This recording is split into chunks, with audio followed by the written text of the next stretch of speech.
दोस्तों, इसके पहले हमने जो टॉपिक पढ़ाया था वो था वैद्युत द्विध्रुव के कारण वैद्युत क्षेत्र की तीव्रता का निरक्षीय निरूपण। आज हमें पढ़ना है अच्छी निरूपण। आज हमें पढ़ना है वैद्युत द्विध्रुव के कारण वैद्युत क्षेत्र की तीव्रता का निरक्षीय निरूपण। कौन सा टॉपिक पढ़ना है?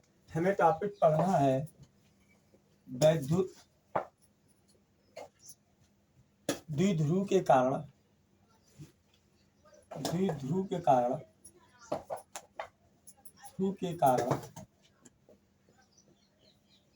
वैद्युत क्षेत्र की तीव्रता का निरक्षीय निरूपण।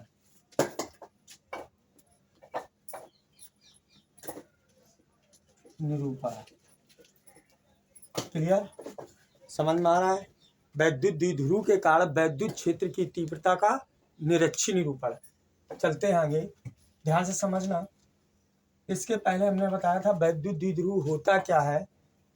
उसी तरीके से माना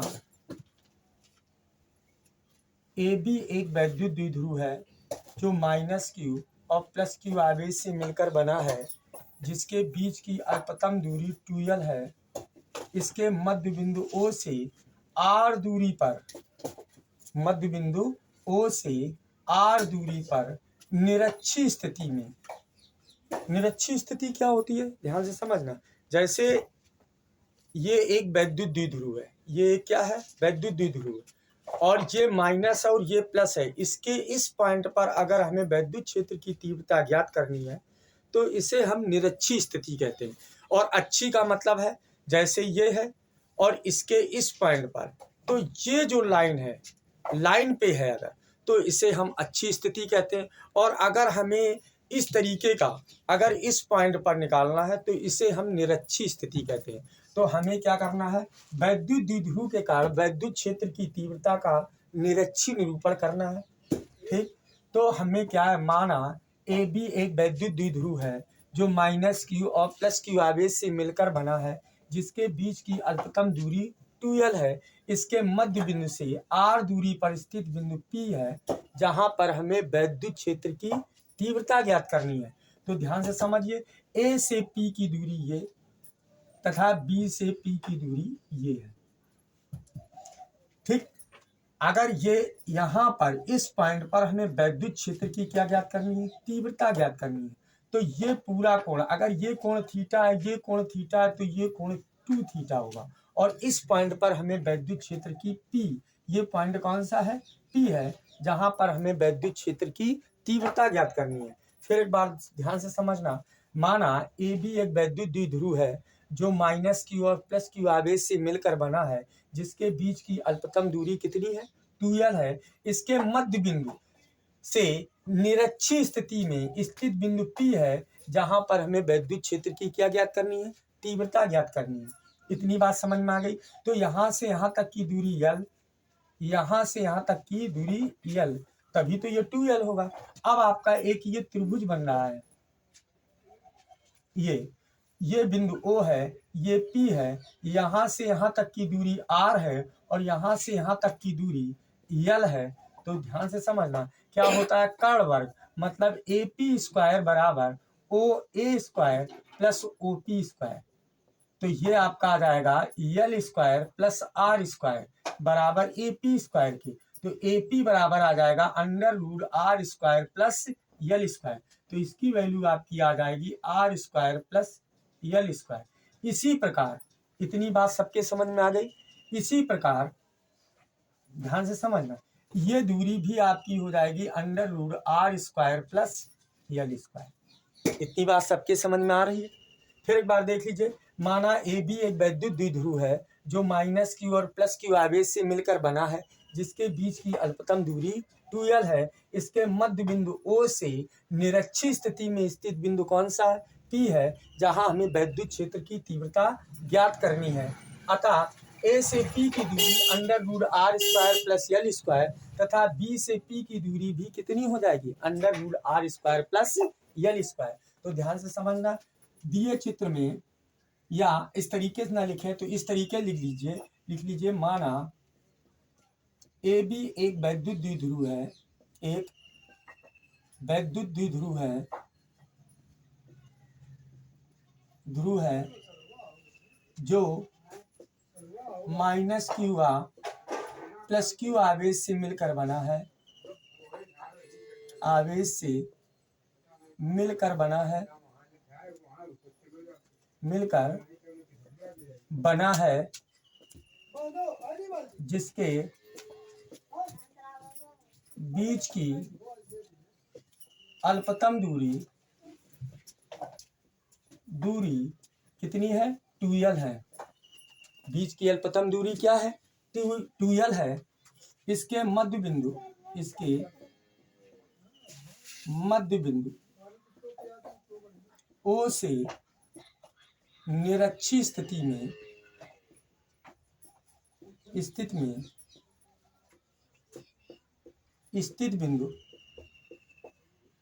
बिंदु P है, जहां वैद्युत क्षेत्र की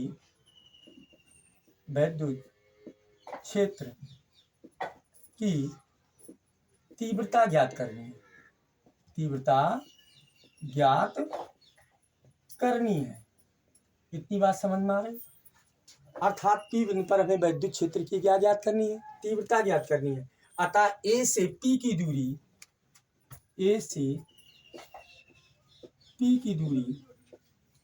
√r² प्लस l² व B से P की दूरी भी √r² प्लस l² है। इतनी बात समझ में आ गई, सभी की इतनी बात समझ में आ रही।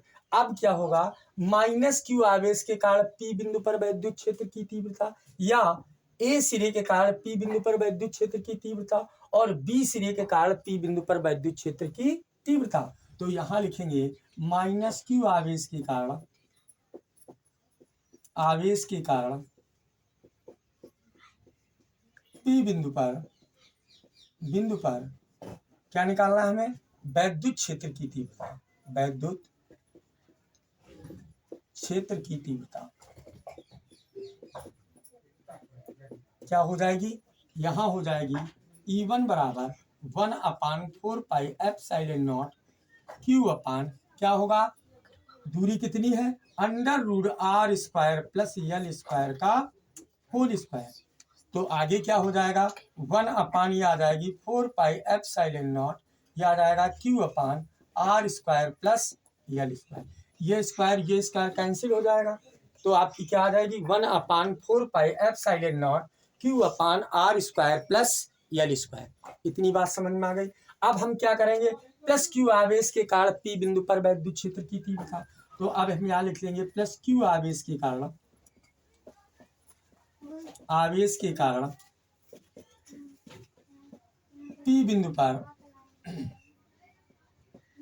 वैद्युत क्षेत्र की तीव्रता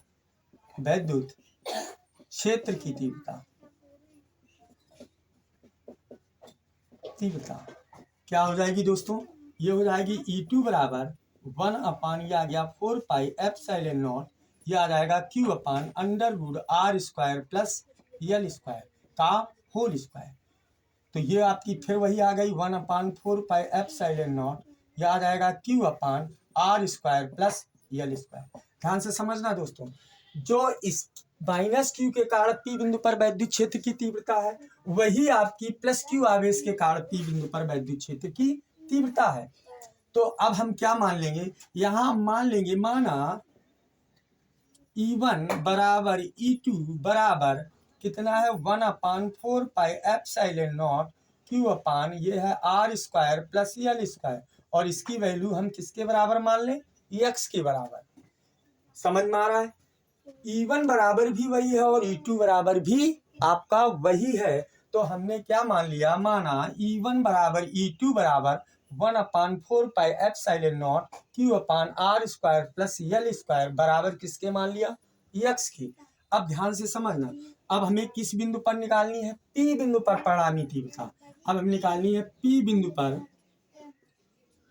बिंदु पर परिणामी वैद्युत क्षेत्र की तीव्रता, वैद्युत क्षेत्र की तीव्रता। जब हमें परिणामी वैद्युत क्षेत्र की तीव्रता निकालनी है तो आपने परिणामी, क्योंकि हमें कोण पर निकालनी है तो आपने एक सूत्र याद होगा, ए बी बराबर क्या था, under root A square plus B square plus A B और इंटू कॉस थीटा। आया समझ में? A square plus B square plus यहाँ कितना है, A into B cos theta के। तो यहाँ जब हम लिखेंगे परिणामी तीव्रता ई बराबर क्या आ जाएगा, अंडर रूट ये आपका आ जाएगा E1 square plus E2 square plus 2 यहाँ E1 E2 इंटू कास, यहाँ कोण कितना बन रहा है, चूंकि हमें यहाँ पर निकालनी है तो यहाँ कितना हुआ 2 थीटा। इतनी बात सबके समझ में आ गया। E1 E2 into cos theta की। अब हम यहाँ वैल्यू रख दें तो E1 बराबर भी x है, E2 बराबर भी कितना है, x है। तो यहाँ हम क्या हो जाएगा, तो यहाँ जब हम वैल्यू निकालेंगे तो यह आ जाएगा x square plus x into cos 2 theta. यहाँ ध्यान से समझना, E1 की वैल्यू भी x है, E2 की वैल्यू भी x है, E1 E2 की value x into cos 2 theta के। जब इसको हल करेंगे तो यहाँ आ जाएगा अंडर रूट, ये आ जाएगा 2x स्क्वायर, सॉरी, तो ये आ जाएगा plus 2x square into cos कितना आ गया 2 थीटा के बराबर अंडर रूट, यहाँ 2x स्क्वायर कॉमन आ गया, बचा कितना 1 प्लस ये आ जाएगा कास 2 थीटा। इतनी बात समझ में आ गई। अब इधर ध्यान से समझना,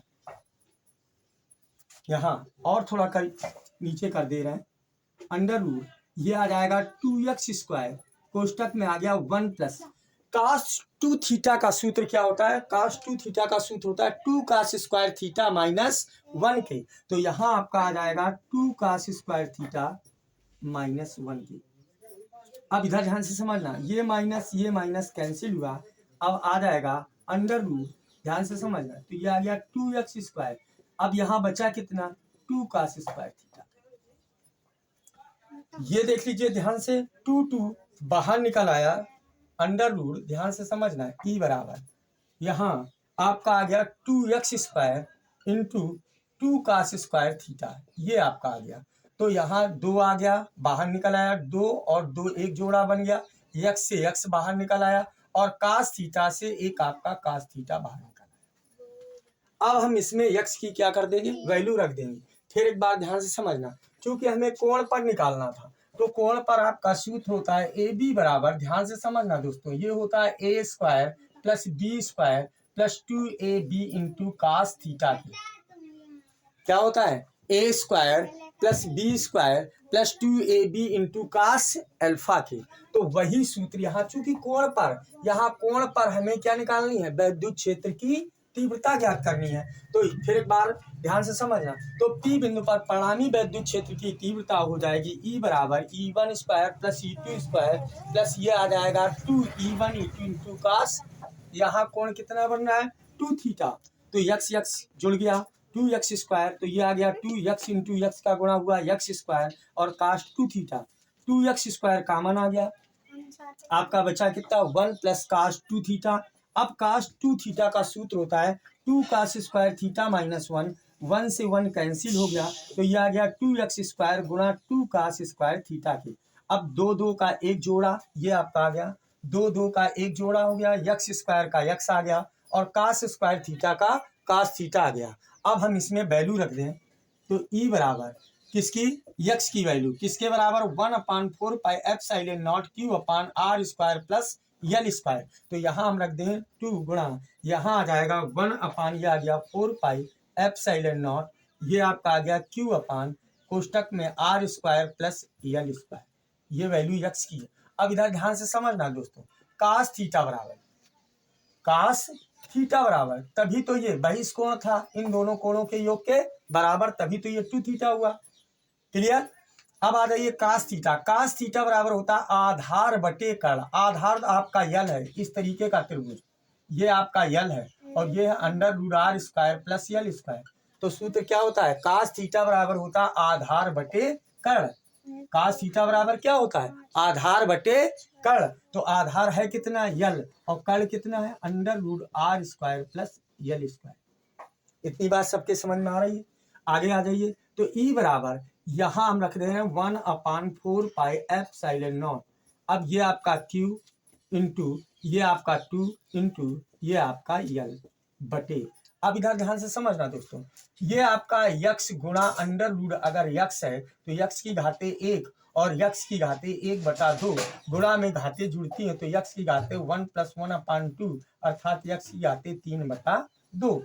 इसी तरीके से इसको थोड़ा समझ लें, ये आपका लिखा है r square plus y square, दूसरे कोष्ठ में under root r square plus y square. तो इसकी वैल्यू हो गई आपकी यक्स और इसकी वैल्यू आपकी हो गई अंडर रूट यक्स, और अंडर रूट यक्स का मतलब होता है 1/2 और इसकी घाते 1 हो गई तो यक्स की घाते कितना आ जाएगा, 3/2। मतलब गुणा में घाते जुड़ती हैं 1 + 1/2 और इसके बटे 1, लासा आ गया 2, 2 एकम 2 धन 1, तो यक्स की घाते 3/2। बात समझ में आ गई कि ये कहाँ से आ गया। तो जब हम इसको हल करेंगे तो ये आपका आ जाएगा r square plus y square की घाते 3/2 की। इतनी बात सबके समझ में आई। आगे आ जाइए। अब हमने चूंकि कल हमने आपको वैद्युत द्विध्रुव का जब अच्छी निरूपण पढ़ाया था तो उसमें मैंने वैद्युत द्विध्रुव की परिभाषा भी बताई थी। क्या बताया था कि P बराबर होता है Q इंटू 2L के। P बराबर किसके होता है, Q इंटू 2L के। अब यहाँ वही यल स्क्वायर का मान, आर स्क्वायर का मान नगण्य है, अतः यल स्क्वायर का मान और भी नगण्य